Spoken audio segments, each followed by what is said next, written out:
আল্লাহ তাবাৰক তাআলা ফৰমায়, হে ইমানদাৰ বান্দাসকল, যেতিয়া তোমালোকৰ সন্মুখত জুমাৰ কাৰণে জুমাৰ নামাজৰ বাবে আজান দিয়া হয়,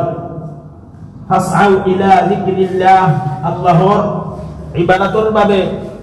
নামাজৰ বাবে, জিকিৰৰ বাবে তোমালোকে আজান শুনাৰ লগে লগে দৌৰি আহা। আৰু কোৱা হৈছে, যদি তোমালোকে জানিলাহেঁতেন এই জুমাৰ ফজিলত কেনেকুৱা, জুমাৰ কেনেকুৱা গুৰুত্ব ৰাখিছে, কিমান ফজিলত ৰাখিছে, যদি তোমালোকে জানিলাহেঁতেন, তেনেহলে তোমালোকে যিবিলাক জুমাৰ দিনাখন বেপাৰ বাণিজ্য ইজাৰত কৰিছে, সেই তাতকৈ বেছি সওয়াব আল্লাহ ৰাব্বুল আলামিনে দান কৰে, তাতকৈ বেছি ৰিজিক দান কৰে যিসকল ব্যক্তিয়ে এই জুমাৰ নামাজ পঢ়িবলৈ আহে। আৰু হাদিসত আহিছে, যিসকল ব্যক্তিয়ে জুমাৰ নামাজৰ বাবে ৰাতিপুৱা সোনকালে উঠিব, তাৰ পিছত গোসল কৰিব, গোসল কৰাৰ পিছত যি খুশবুৰ তেল লগাব লাগে সকলোখিনি লগাই মসজিদৰ বাবে সোনকালে আহি খোজকাঢ়ি আহিব লাগে। আৰু খোজকাঢ়ি আহি যাতে কোনো ছোৱালী নাহে, খোজকাঢ়ি আহিব লাগে, যিমান খোজকাঢ়ি আহিব কৈছে। আৰু মসজিদৰ ভিতৰত আহি পোৱাৰ পিছত দুজন ব্যক্তিৰ মাজত নবহি যিখিনি খালী ঠাই আছে সেইখিনি খালী ঠাইত বহি ভালদৰে মনোযোগৰ সহকাৰে যাতে খুতবা শুনে আৰু যিখিনি সুন্নাত আছে এইখিনি সুন্নাত যাতে পালন কৰে, সেই সকল ব্যক্তি কৈছে 1 বছৰ ৰোজা ৰাখাৰ সমান সওয়াব দান কৰিব আৰু 1 বছৰ তাহাজ্জুদ নামাজ পঢ়াৰ সমান সওয়াব দান কৰিব। যিসকলে জুমাৰ দিনাখন সোনকালে উঠি ৰাতিপুৱা গোসল কৰিব, তেল লগাব, খুশবু লগাব, আতৰ লগাব আৰু সোনকালে মসজিদত খোজকাঢ়ি আহিব, তেওঁলোকৰ বাবে কোৱা হৈছে যে তেওঁলোকৰ বাবে 1 বছৰ ৰোজা ৰাখাৰ সমান সওয়াব দান কৰিব আৰু তাহাজ্জুদ নামাজ পঢ়াৰ সমান 1 বছৰ সমান সওয়াব দান কৰিব। সুবহানাল্লাহ, এনেকুৱা ফজিলত ৰাখিছে। আৰু এটা হাদিসত আহিছে, যিসকল ব্যক্তিয়ে জুমাৰ দিনাখন ৰাতিপুৱা সোনকালে গোসল কৰি মসজিদলৈ আহিব, খোজকাঢ়ি আহিব, কৈছে সেইজন ব্যক্তি কৈছে এই জুমাৰ পৰা অহা জুমাৰলৈকে যিখিনি গুনাহ আছে তেওঁৰ সকলো সগীৰা গুনাহ আল্লাহ ৰাব্বুল আলামিনে মাফ কৰি দিয়ে। আৰু এটা হাদিসত আহিছে, যিসকল ব্যক্তিয়ে জুমাৰ দিনাখন ৰাতিপুৱা সোনকালে আহিব আৰু সোনকালে আহি কৈছে খুতবা শুনিব, তাত যিখিনি সুন্নাত পঢ়িব লাগে সুন্নাতখিনি আদায় কৰিব আৰু খুতবা মনোযোগ সহকাৰে শুনিব, কৈছে সেইজন ব্যক্তি কৈছে যিসকল প্ৰথমে আহিব সকলতকৈ কৈছে এটা উট কোৰবানী দিয়াৰ সমান সওয়াব লাভ কৰিব পাৰিব। এনেকুৱা জুমাৰ দিনাখন ফজিলত ৰাখিছে। আৰু হাদিসত আহিছে যে ইয়াক ঈদৰ সমান তুলনা কৰা হৈছে, যে আমাৰ বকৰীদ, ঈদুল ফিতৰ বা ঈদুল আজহা এই দুটাৰ যিমান সওয়াব তাতকৈ বেছি এই জুমাৰ দিনাখন সওয়াব ৰখা বেছি হৈছে। কাৰণ এই জুমাৰ দিনাখন কৈছে সপ্তাহৰ ভিতৰত 5 ওয়াক্ত নামাজৰ নিচিনা এই জুমাৰ দিনাখন নহয়, এইটো বেলেগ নামাজ হয়, 2 ৰাকাত পঢ়িব লাগে ফৰজ নামাজ। সেইকাৰণে কৈছে ইয়াত নতুন কাপোৰ, আতৰ, খুশবু এইবিলাক সকলো লগাব লাগে, যাৰ কাৰণে ঈদৰ সমান তুলনা কৰা হৈছে, ঈদৰ সমাতুল্য বুলি কোৱা হৈছে জুমাৰ দিনাখন। আৰু কোৰআন শৰীফত ফৰমাইছে যে জুমাৰ দিনাখন আজান শুনাৰ লগে লগে তোমালোকে বেপাৰ বাণিজ্য দোকান সকলো বন্ধ কৰিব লাগিব। আৰু আজান শুনাৰ পিছত যদি সেইজন ব্যক্তিয়ে বেপাৰ বাণিজ্য তিজাৰত কৰি থাকে এইবিলাক হাৰাম হয়, লগে লগে বন্ধ কৰিব লাগে। বন্ধ কৰি আজান শুনাৰ লগে লগে আল্লাহৰ জিকিৰৰ ফালে, আল্লাহৰ ইবাদতৰ ফালে মসজিদলৈ ৰাওনা হ'বই লাগিব। যদি তেওঁ বন্ধ নকৰি দোকান বেপাৰ বাণিজ্যত যদি ব্যস্ততা হৈ থাকে তেনেহ'লে তেওঁলোকৰ যিখিনি ইনকাম কৰিব সেইখিনি হাৰামৰ লগত লিপ্ত হৈ পৰিব। সেইকাৰণে আমি সকলোৱে এই বস্তুৰ গুৰুত্ব দিয়া বহুত দৰকাৰ। আমি সময়মতে আহি আজানৰ আগত আহি হাদিসত আহিছে যিজনে সকলোতকৈ সৰ্বপ্ৰথম আহিব পাৰিলে, সকলোতকৈ প্ৰথম আহিলে এটা উট কোৰবানী দিয়াৰ সমান সওয়াব লাভ কৰিব পাৰিলে। এই যদি এজন ব্যক্তিয়ে ল'ব পাৰে তেনেহ'লে সকলোৱে এইটো বস্তু চেষ্টা কৰিব লাগে যে মই এটা উট কোৰবানী দিয়াৰ সমান সওয়াব লাভ কৰিব পাৰিম যদি মই সোনকালে যাওঁ, সকলোতকৈ যাতে মই সোনকালে যাওঁ। সকলোৱে এইটো চেষ্টা কৰিব লাগে। আহি ইয়াত তাসবিহ কৰিব লাগে, সুবহানাল্লাহ, আল্লাহু আকবাৰ, যি পাৰে আস্তাগফিৰুল্লাহ বেছি বেছিকৈ পঢ়ি থাকিব লাগে, যি পাৰে মছজিদৰ ভিতৰত। কৈছে এই সকলো ইবাদতৰ লগত আপোনাৰ জিকিৰ আজগাৰৰ লগত ইবাদত হৈ থাকিব আৰু এইখিনিৰো আপুনি সওয়াব পাই থাকিব আৰু জিয়া আল্লাহে ওয়াদা কৰিছে আল্লাহৰ ৰাসূল সাল্লাল্লাহু আলাইহি ওয়াসাল্লামে ফৰমাইছে এইখিনি আপুনি হাসিল কৰিব পাৰিব এখানে সকলোৱে চেষ্টা কৰিব লাগে যে মই সকলোত আগত যাব পাৰো নেকি মই সকলোত আগত যাব পাৰো নেকি এনেকুৱা সকলোৱে কি কৰিব লাগে চেষ্টা কৰিব লাগে কিন্তু আমি এই জুমাৰ দিনাখন ঈদৰ লগত সমাতুল্য কৰাৰ পিছত আমি এই জুমাৰ দিনাখন সোনকালে আহি নাপাম মানুহৰ মানে আজান দিয়াৰ পিছত খুতবা দিয়া অৱস্থাত আহি পায় মানে খুতবা শুনিবলৈ সময় নোপোৱা মানুহ বহুতে যেতিয়া আজান দিব তাৰ পিছত মানুহে গোসল কৰিবলৈ যায় গা ধুবলৈ যায়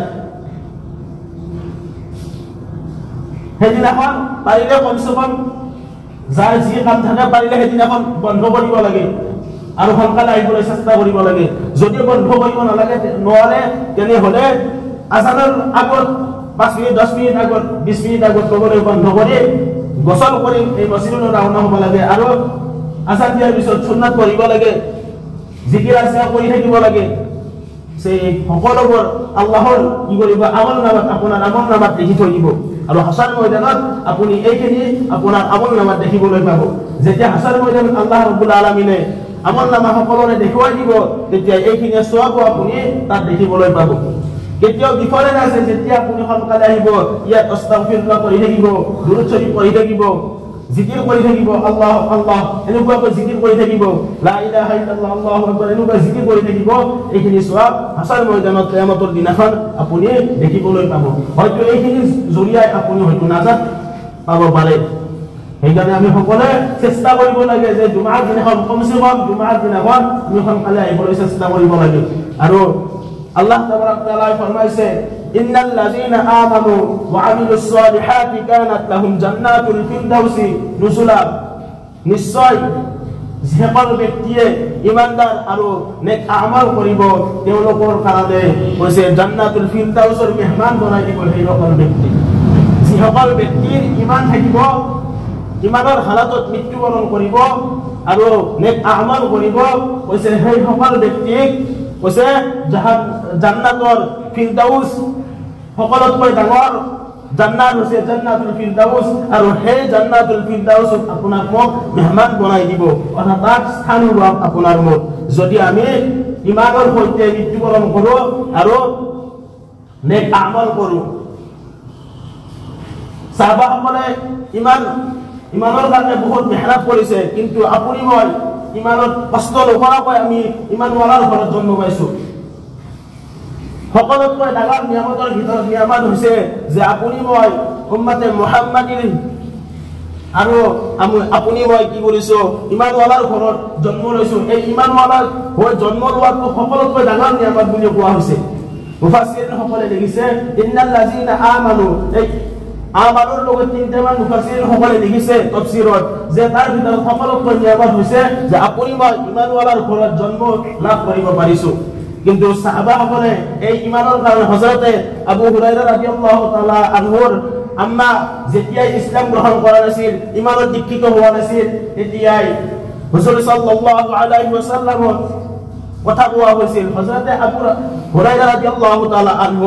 আম্মাকৈ নিজৰ মাকৈ আগত ইসলাম গ্ৰহণ কৰিছিল পিছত হযৰতে আবু হুৰায়ৰা ৰাদিয়াল্লাহু তাআলা আনহুৰ আম্মা ইসলাম গ্ৰহণ কৰিছিল যেতিয়া হযৰতে আবু হুৰায়ৰা ৰাদিয়াল্লাহু তাআলা আনহু হুজুৰ পাক সাল্লাল্লাহু আলাইহি ওয়াসাল্লামৰ কথাবিলাক ক'বলৈ ধৰিলে তেতিয়া তেওঁৰ আম্মায়ে বহুত বেয়াকৈ গালি পাৰিব ধৰিলে বহুত বেয়াকৈ মন্তব্য কৰিলে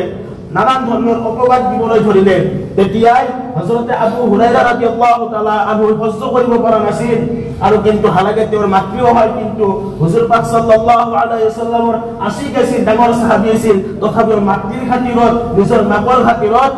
তেওঁৰ হুজুৰ পাক সাল্লাল্লাহু আলাইহি ওয়াসাল্লামক বেয়াকৈ কোৱাৰ পিছতো নিজৰ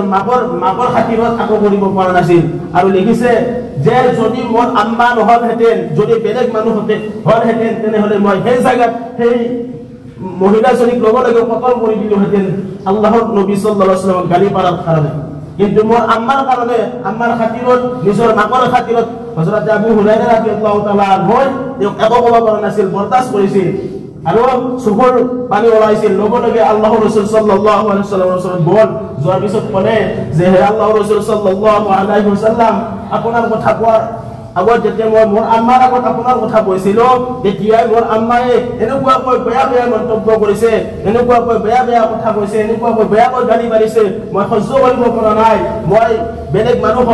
হোৱা হ'লে মই লগে লগে কতল কৰি দিলোহেঁতেন, কিন্তু মোৰ আম্মাৰ খাতিৰত মই একো কৰিব নোৱাৰিলো। মই আপোনাৰ ওচৰত আহিছো আৰু আপুনি মোৰ আম্মাৰ কাৰণে দোৱা কৰক যাতে আল্লাহে মোৰ আম্মাক মোৰ মাক হেদায়েত দান কৰে। তেতিয়াই আল্লাহৰ ৰাসূল সাল্লাল্লাহু আলাইহি ওয়াসাল্লাম একবাৰ আছিল লগে লগে দোৱা কৰিছিল আৰু আল্লাহক কৈছিল, হে আল্লাহ ৰাব্বুল আলামিন, আপুনি আবু হুৰায়ৰা ৰাদিয়াল্লাহু তাআলা আনহুৰ আম্মাক মাকক কি কৰা আপুনি হেদায়েত দান কৰা। তেতিয়াই কি কৰিলে, এই দোৱা কৰাৰ পিছত দুজনে দোৱা কৰিলে, তাৰ পিছত হযৰতে আবু হুৰায়ৰা ৰাদিয়াল্লাহু তাআলা আনহু গুচি গ'ল। আৰু হাদিসত আহিছে হুজুৰ পাক সাল্লাল্লাহু আলাইহি ওয়াসাল্লামেৰ ঘৰ আৰু হযৰতে আবু হুৰায়ৰা ৰাদিয়াল্লাহু তাআলা আনহুৰ ঘৰ মাগৰিবৰ নামাজৰ পিছত যিখিনি আকামত দিয়ালৈকে যিখিনি সময় থাকে মাত্ৰ 2 মিনিট বা 3 মিনিট এইখিনি সময় দূৰত্ব তেওঁলোকৰ ঘৰ, হুজুৰ পাক সাল্লাল্লাহু আলাইহি ওয়াসাল্লামেৰ ঘৰ আৰু হযৰতে আবু হুৰায়ৰা ৰাদিয়াল্লাহু তাআলা আনহুৰ ঘৰ মাত্ৰ 2 মিনিট বা 3 মিনিটৰ পাৰ্থক্য। এইখিনি সময়ত হযৰত আবু হুৰায়ৰা ৰাদিয়াল্লাহু তাআলা আনহু উভতি গুচি গ'ল ঘৰত আৰু দেখিলে যে হযৰত আবু হুৰায়ৰা ৰাদিয়াল্লাহু তাআলা আনহু যেতিয়া ওলাই আহিছিল, আল্লাহৰ ৰাসূল সাল্লাল্লাহু আলাইহি ওয়াসাল্লামৰ দোৱা কৰিবলৈ আহিছিল, তেতিয়াই ঘৰৰ দৰৱাজা খুলি আহিছিল। যেতিয়াই উভতি গ'ল যোৱাতে দেখিলে যে তেওঁৰ ঘৰৰ দৰৱাজা বন্ধ কৰা আছে আৰু গম পালে যে ঘৰত কোনোবাই গোসল কৰি আছে। তেতিয়াই হযৰতে আবু হুৰায়ৰা ৰাদিয়াল্লাহু তাআলা আনহু যেতিয়া খোজকাঢ়ি গৈ আছিল, খোজকাঢ়ি যাই থকা অৱস্থাত তেওঁৰ চেন্দেলৰ মাত ওলাইছিল। মাত ওলোৱাৰ পিছত তেওঁৰ আম্মাকে মাত লগালে যে মই গোসল কৰি আছো, এইখিনি সময়ত তুমি ভিতৰলৈ নাহিবা। তেওঁৰ আম্মাই মানা কৰি দিলে। তেতিয়াই আচৰিত হৈ গ'ল যে মই যোৱাতে দৰজাখন খুলি থৈ গৈছিলো, কিন্তু এতিয়া বন্ধ হৈ গৈছে আৰু মোক ঘৰত যাবলৈ মানা কৰিছে, কাৰণটো কি? তাৰপিছত যেতিয়াই গোসল কৰা হল হযৰতে আবু হুৰায়ৰা ৰাদিয়াল্লাহু তাআলা আনহুৰ মাগৰ গোসল কৰা হওয়াৰ পিছত বাহিৰলৈ ওলাই আহিলে আৰু দৰৱাজাখন খুলি দিলে। খুলি দিয়াৰ পিছত এনেকুৱাকৈ কান্দিছে আৰু কৈছে, হে আবু হুৰায়ৰা, তুমি যি কবুল কৰিছা সেই কলিমা মোক শিকাই দিয়া আৰু তুমি মুহাম্মদৰ ওচৰলৈ মোক লৈ যোৱা। আল্লাহে এইখিনি অহা যোৱা কৰাতে আল্লাহে যেতিয়া হুজুৰ পাক সাল্লাল্লাহু আলাইহি ওয়াসাল্লামে দোৱা কৰিছিল, লগে লগে দোৱা কবুল কৰি লৈছিল।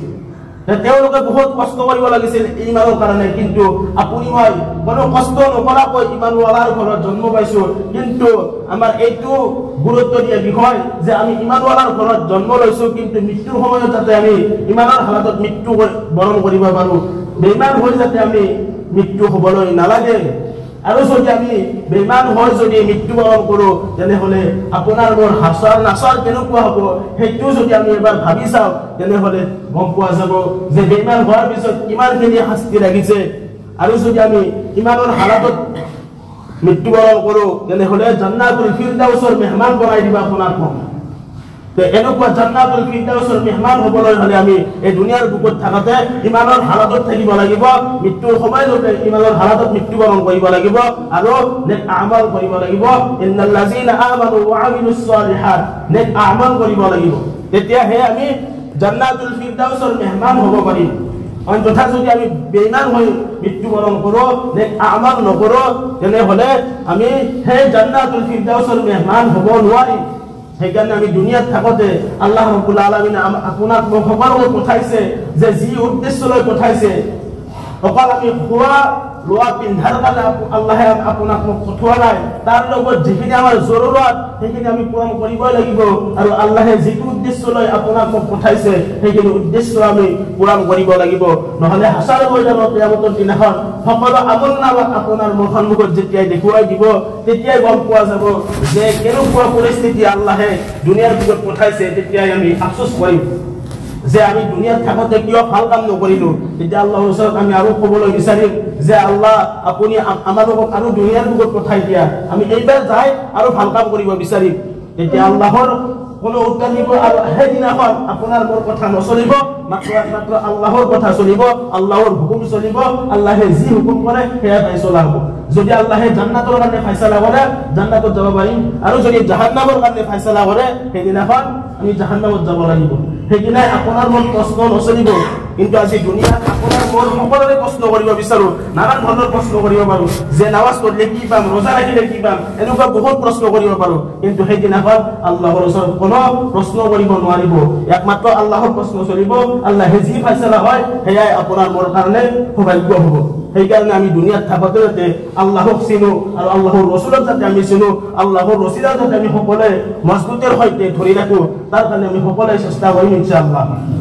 আল্লাহ তাবাৰাক তাআলা কোৱাৰ শুনাত বেছি বেছি আমাল কৰাৰ তৌফিক দান কৰক।